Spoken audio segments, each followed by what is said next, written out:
आइए आपके बीच एक बहुत ही अच्छी प्यारी सी स्टोरी लेकर आए हैं। दोस्तों, इस स्टोरी का शीर्षक है नाई का चतुर बेटा। यह एक मोरल स्टोरी है। तो चलिए दोस्तों, आपके बीच हम स्टोरी को स्टार्ट करते हैं। बहुत समय पहले की बात है। एक राज्य में एक नाई रहता था।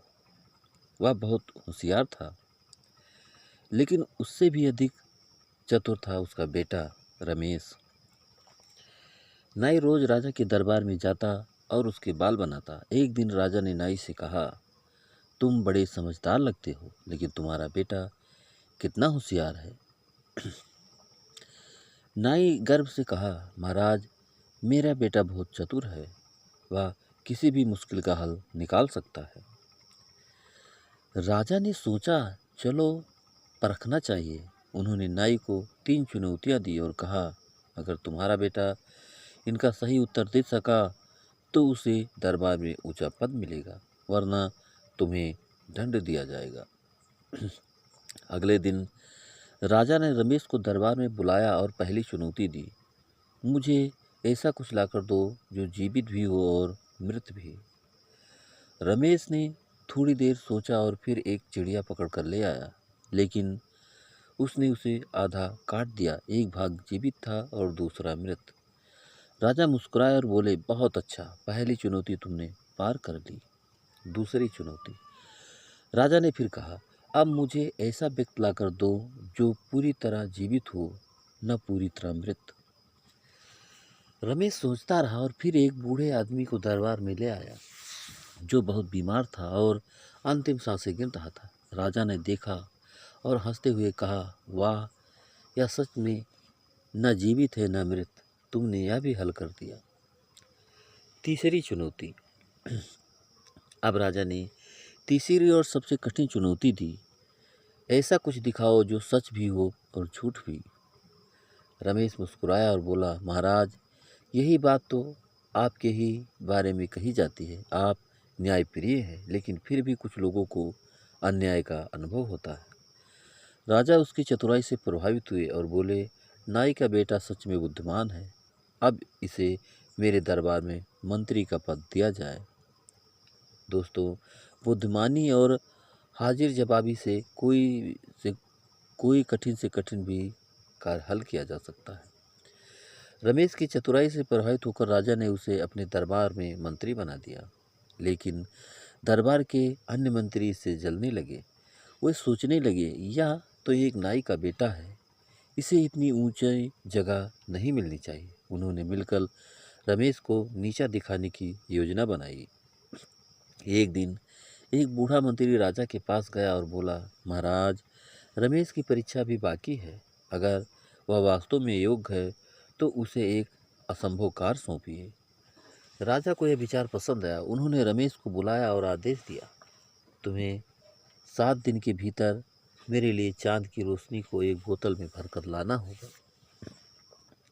यह सुनकर दरबारियों ने सोचा कि अब रमेश हार मान लेगा, लेकिन रमेश मुस्कुराया और बोला, महाराज, यह कार्य कठिन तो है, लेकिन असंभव नहीं। मैं 7 दिनों में इसे पूरा कर दूंगा। रमेश घर आया और अपनी माँ से सलाह ली। उसकी माँ भी समझदार थी। उसने कहा, बेटा, चतुराई से काम लो। अगर राजा चतुराई से प्रश्न पूछते हैं तो उत्तर भी चतुराई से देना होगा। रमेश को एक उपाय सूझा। 7वें दिन रमेश राजा के सामने पहुंचा और बोतल राजा को सौंपते हुए बोला, महाराज, यह लीजिए, इसमें चांद की रोशनी कैद है, लेकिन इसे केवल अंधेरे में ही देखा जा सकता है। राजा ने बोतल को खोलकर देखा, अंदर बस पानी था। उसने पूछा, रमेश, इसमें चांद की रोशनी कहाँ है? रमेश मुस्कुराया और बोला, महाराज, चांद की रोशनी पानी में प्रतिबिंब बनती है। अगर आप इसे रात के अंधेरे में देखेंगे तो आपको इसमें चांद की रोशनी नजर आएगी। राजा रमेश की चतुराई से बेहद प्रभावित हुआ और उन्होंने घोषणा की, रमेश सच में सबसे चतुर है। कोई भी इसे दरबार से हटाने की साजिश न करे। अब से यह मेरा प्रमुख मंत्री रहेगा। अब सभी दरबारी रमेश की बुद्धिमत्ता को मान चुके थे। राजा ने उसे और अधिक जिम्मेदारियां सौंप दी और जल्द ही वह राज्य का सबसे प्रमुख व्यक्ति बन गया। उसके पिता, जो सिर्फ एक साधारण नाई थे, गर्व से अपने बेटे को देखते थे। दोस्तों, समस्या कितनी भी कठिन क्यों ना हो, अगर चतुराई और धैर्य से सोचा जाए तो उसका हल निकल सकता है। जलन और ईर्ष्या से कोई फायदा नहीं होता। मेहनत और बुद्धिमत्ता ही असली ताकत होती है। रमेश की चतुराई से राजा बहुत प्रभावित थे, लेकिन कुछ दरबारी मंत्री अब भी उससे जलते थे। वे सोचने लगे, अगर रमेश इसी तरह चतुराई से हर समस्या का हल करता रहा तो एक दिन वह हमसे भी ऊंचा पद पा जाएगा। इस बार उन्होंने एक नई चाल चली। उस सबसे बुजुर्ग मंत्री ने राजा से कहा, महाराज, रमेश बहुत बुद्धिमान है, लेकिन क्या वह ऐसा कर सकता है जो पहले कभी किसी ने न किया हो? राजा ने पूछा, तुम्हारा मतलब क्या है? मंत्री बोला, आप उसे आदेश दीजिए कि वह ऐसी चीज लाए जो न कभी देखी गई हो न सुनी गई हो। तुम्हें 3 दिन के अंदर ऐसी चीज लानी होगी जो दुनिया में किसी ने न देखी हो और न सुनी हो।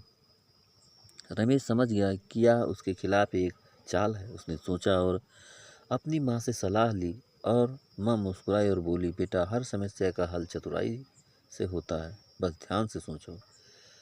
रमेश को एक उपाय सूझा। तीसरे दिन वह राजा के दरबार में पहुंचा और बोला, महाराज, मैं आपके आदेश का पालन कर रहा हूँ, लेकिन पहले मुझे एक प्रश्न का उत्तर दीजिए। क्या आपने कभी अपने सिर के बाल अपने ही हाथों से गिने हैं? राजा चौंक गए और बोले, नहीं, ऐसा तो कभी नहीं किया।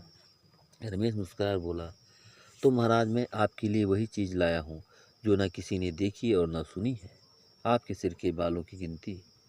यह सुनकर राजा जोर जोर से हंस पड़े और बोले, वाह, तुमने फिर से अपनी बुद्धिमानी से असंभव को संभव कर दिया। राजा ने रमेश को इनाम दिया और उसकी चतुराई को स्वीकार किया। अब सभी दरबारी समझ चुके थे कि रमेश को हराना नामुमकिन है। उन्होंने उसकी काबिलियत को स्वीकार कर लिया और उसे राजा का सबसे भरोसेमंद सलाहकार मान लिया। रमेश की ईमानदारी और बुद्धिमानी से राज्य में न्याय बढ़ा और सभी लोग खुशी से रहने लगे। उसके पिता भी गर्व से कहते थे, देख, मेरा बेटा कितना चतुर है। दोस्तों, चतुराई और हाजिर जवाबी से बड़ी समस्या हल की जा सकती है। सच्चाई और मेहनत से हर साजिश को हराया जा सकता है। अगर दिमाग तेज हो तो असंभव भी संभव बन जाता है। तो दोस्तों, ये कहानी आपको कैसी लगी, हमें कमेंट करके ज़रूर बताइएगा। और दोस्तों, एक लाइक ज़रूर कर दीजिएगा, क्योंकि आपके लाइक से ही हमें मोटिवेशन मिलता है। और दोस्तों, अगर अभी तक आपने हमारे चैनल को सब्सक्राइब नहीं किया है तो प्लीज़ जल्दी से आप हमारे चैनल को सब्सक्राइब कर लीजिए, जिसे इसी तरह अच्छी अच्छी और प्यारी प्यारी कहानियाँ आप लोगों के बीच पहुंचाता रहूं और आप लोग कहानियों का आनंद उठाते रहें। तो दोस्तों, एक नई कहानी के साथ आपसे फिर मुलाकात होगी। तब तक के लिए